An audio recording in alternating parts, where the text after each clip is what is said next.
Welcome to the non-volatile memory chapter. Our main focus here will be on using flash and FRAM non-volatile memories. This chapter begins with a brief look at what is a microcontroller. Then we explore the actual flash and FRAM technologies a little bit. Next, we look at two types of non-volatile memory, flash and FRAM, as those are both types that are used on the msp430 family. The third item on our list is memory maps and linking. Since we're going to be using these memories in a slightly non-standard way, for example, putting persistent data into non-volatile memory, we're going to have to do something unique with the linker command file. The final two sections of the chapter look at using flash and using FRAM along with the MPU. Here we'll explore how each of these has been implemented on the msp430, as well as looking at the code and tools that we can use to program them. Finally, we finish with the lab exercise. What is a microcontroller? Well, it's a microprocessor with additional components, peripherals and memory, things that are required to turn it into a full system on a chip. Nowadays, the MCU tends to be dominated by memory, and that's what we're focusing on in this chapter. By the way, Texas Instruments received the patent for the first microcontroller back in 1971. Let's turn to the subject of non-volatile memory. Usually, the largest memory segment on microcontrollers is non-volatile memory. This type of memory retains its information even after power has been removed from the system. This is where most users store their program code and initialization constants. Back in the early days of microcontrollers, non-volatile memory was dominated by EEPROM technology. Today, most devices use flash memory, although in the last couple of years, TI started using FRAM technology on some of the msp430 devices, as it can help save a lot of system power. Here's a comparison of four memory technologies often found on microcontrollers.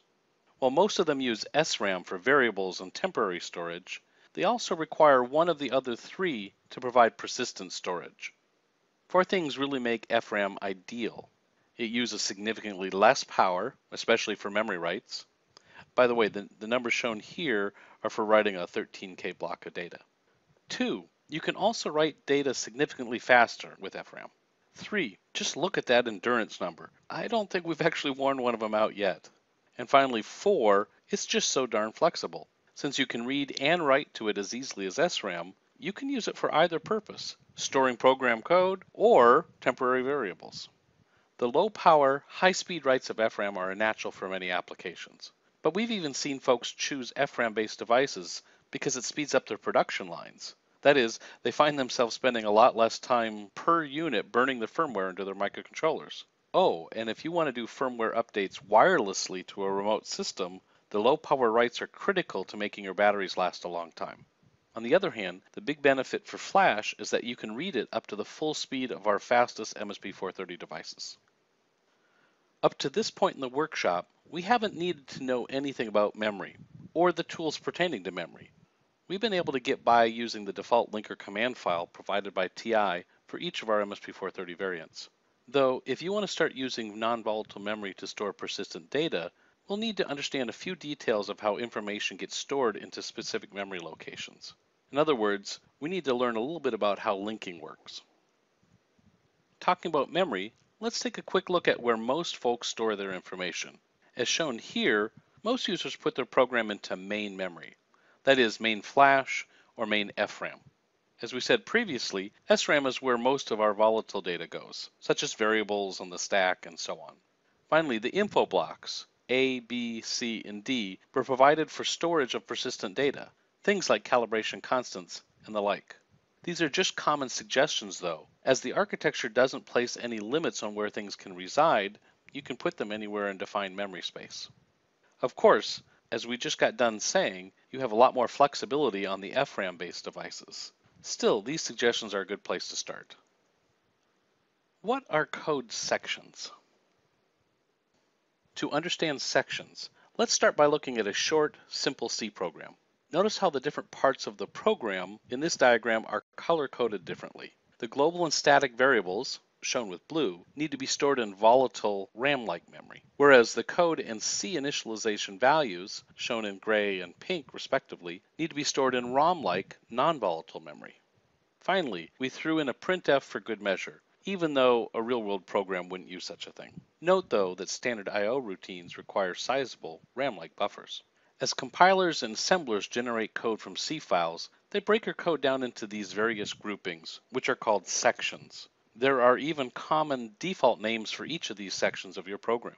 As you can see, global variables go into a section called .bss. Yes, .bss is a weird name. Maybe .var would have been better, but 30 years ago, someone came up with the name .bss and it stuck. By the way, .bss stands for block starting with symbol, as in reserving a block of memory. Most of the others are better named. .cinit for C initialization tables, .stack for the stack, and .cio for standard I/O buffers. The only other one shown here is the name for a section of code. The name .text is another odd one. Again, while .code might have been more intuitive, .text has been around a long time. Here's a table that shows most of the section types created by the TI compiler. In fact, we just got done talking about 5 of the rows on this table. Also, notice how the table is broken into 2 halves. One, the top half represents the information that needs to be stored persistently, such as in a non-volatile memory like flash or FRAM, while the bottom half needs to go into a RAM like read-write memory. Please refer to the compiler user's guide for a complete list of sections that are generated by the TI compiler, as well as for more detailed descriptions of each of these sections. Now that we've briefly discussed what memory is on our device and what sections of code and data we have in our programs, it's time to look at how the linker combines the two. That is, how it maps sections into memory locations. To review, the linker tool combines object code coming from your compiled source files and from libraries into an executable output file. Along with the executable .out file, the linker also creates a map file, which is a report describing where all of the sections and global symbols were allocated. The linker command file is the key to making all of this work. Sure, the linker can run without the command file, but the resulting program probably wouldn't work. What does the linker command file look like?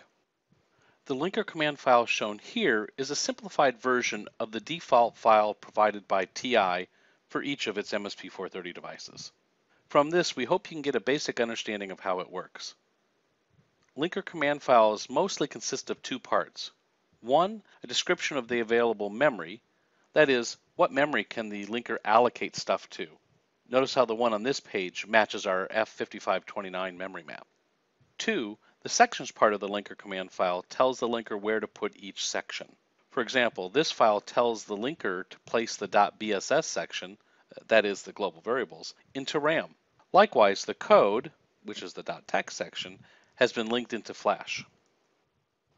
As a side note, the linker does allow for some pretty sophisticated memory allocations. For example, we did leave in a few advanced operators that are found in TI's default linker command files. For instance, the braces allow you to describe specific files that are to be linked. That is, if we put a file name in the braces after .bss, we would be saying, put the .bss section from that file into RAM. Another option is the double greater than operator. This tells the linker that it can split the section into pieces so that it can be allocated into one or more memory ranges. In fact, you can see the OR symbol used on the same line saying that the .text section can be split up and go into Flash or Flash 2. We spoke just a minute ago about the specific sections that a compiler creates. In fact, it only creates those few sections as defined in the compiler user's guide. But you can create your own custom named sections. The key to creating your own section names is to use either the code or data section pragmas. Why would you do this? By creating your own unique sections, we can now link information to very specific locations in memory, as opposed to it just going into generic predefined sections. That said, we highly recommend that you use this feature judiciously. In other words, don't create custom sections unless necessary. Each time you create a section, you'll need to make sure it's linked properly, as we'll see on the next slide. Creating extra sections for no good reason can just cause an administrative hassle, but they're perfect for those times when you need to play something very specifically. Let's see how our modified linker command file handles these new custom section names. As you can see, we link the section critical to a specific address. While this isn't done very often, it is a valid way to link a section. And we also linked myvar to RAM. But what about the section name .text:_CTRL that we created? Well, the colon in the name means that it's a subsection. That is, _CTRL is a subsection of .text. We don't specifically call it out in the linker command file. Subsections just get allocated along with their parent section, in this case, .text. Now that we've completed a brief overview of memory maps and linking, let's turn our attention to how we can use Flash in our programs. MSP430 devices have a Flash controller that handles all of the hardware requirements for writing to Flash. Though, there are a few things we need to keep in mind. First, you can't write directly to Flash memory addresses. Doing so will cause an interrupt or a reset.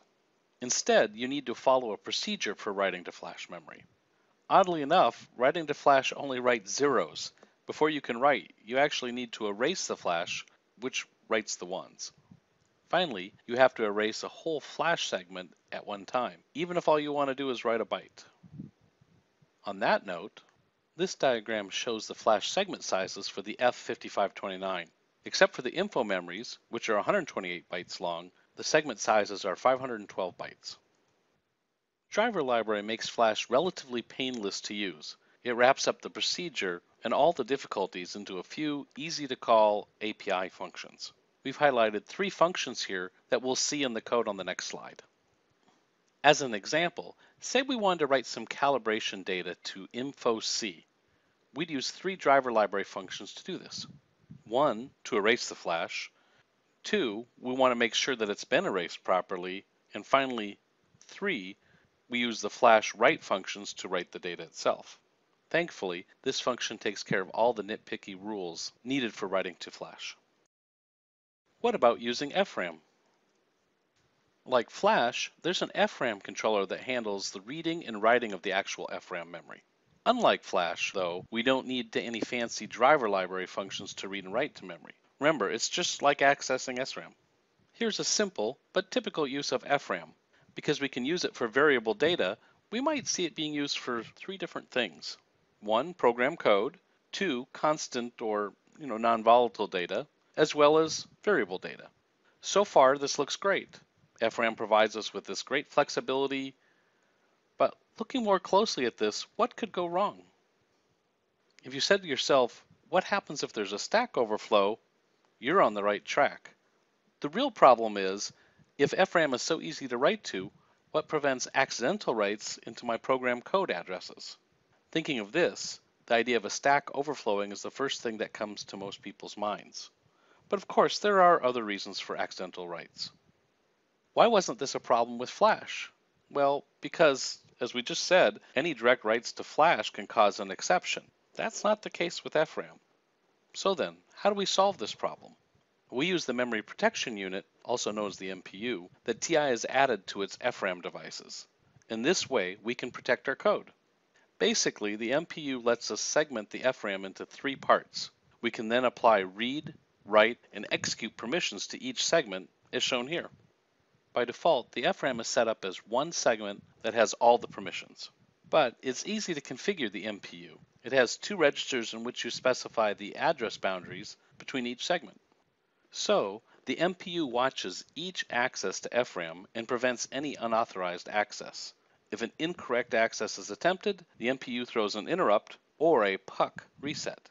In order to use the MPU, you first need to configure its boundary addresses and permissions. This can be done via driverlib functions or a GUI. Let's take a look at that GUI first. Code Composer Studio version 6 contains a graphical tool for setting the MPU's configuration. Its intuitive display makes the MPU easy to set up. Notice how, in this screen capture, you can manually configure all of the settings. Another option is to let the GUI tool automatically configure the MPU settings for you. In this way, you don't have to think or worry about the MPU at all, yet you still get all of its benefits. But how does the tool know what settings to use? TI's default linker command file is the key to how the GUI can configure the MPU automatically. This CMD file makes frequent use of the linker's group command, which allows the linker to group sections together. In this case, they're creating a single group that contains all of the information going into FRAM. This FRAM group is further broken down into 3 groups. In fact, the same 3 groups that we just spoke about a minute ago. 1, the read-write memory group for RAM-like allocations. 2, the read-only group for initialized data like C init. And finally, the executable memory group for our code. Along with the group commands, they use one other piece of magic in this file. Notice the run start commands.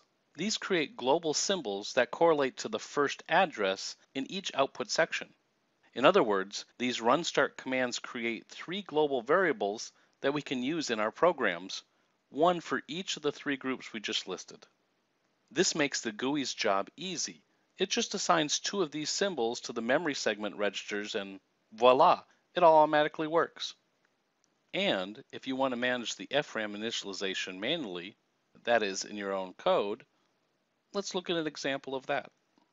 We just need to write a configuration function that uses these driverlib function calls. In fact, just like the GUI, we can use the global symbols created by TI's linker command file. Let's look at an example of this. Here's a simple init MPU function. Notice at the top of the file, we extern the symbols that were created by the linker. This gives us access to them. Next, we've got 3 functions we need to call. One sets up our 3 FRAM memory segments and assigns the permissions to each segment. 2, we can elect what happens if a violation occurs. Do we want an interrupt or a puck reset? And 3, we need to start the MPU. So for both FRAM and Flash, we've used driverlib functions to help us get the job done. One of the key differences between each of these is that in the FRAM's case, it's the initialization code. We just run it once. In the Flash case, every time we do a write, we have to go through using that function, which takes time because it's handling a whole Flash writing procedure for us. Okay, now that we've set up our MPU, what does the code look like to store a persistent, that is non-volatile, variable into FRAM? In this case, we chose InfoB. Like we said just a minute ago, essentially, there's nothing fancy that needs to be done, unlike the flash memory case. We only need to do 2 things. 1, make our persistent variable be allocated from the InfoB memory using the #pragma data section directive. And 2, declare the section to be of type noinit in the linker command file. If you don't do this, the code generation tools automatically initialize the memory location to 0 every time we start up our code. One last item for your FRAM initialization routine is to set the wait states. Per the FR5969 datasheet, if you're running more than 8 MHz, you need to set the FRAM for 1 wait state. An example shown here shows a clip from the datasheet as well as the driverlib function that would be required to set the wait states. But since our labs are only running at 8 MHz, we don't have to worry about the wait state value. We've reached another lab exercise. This lab involves 1 or 2 parts. Part A is for both FRAM and Flash devices. It has us creating a persistent variable in info memory. We use this to count the number of times the launch pad is power cycled. Each time you reset the system and restart your program, the variable's count is incremented. Then our program will blink the LED that many times. Oh, and we'll printf the number to the CCS console too. Part B is just for FRAM devices at this point. We configure the MPU using driverlib as described in this chapter.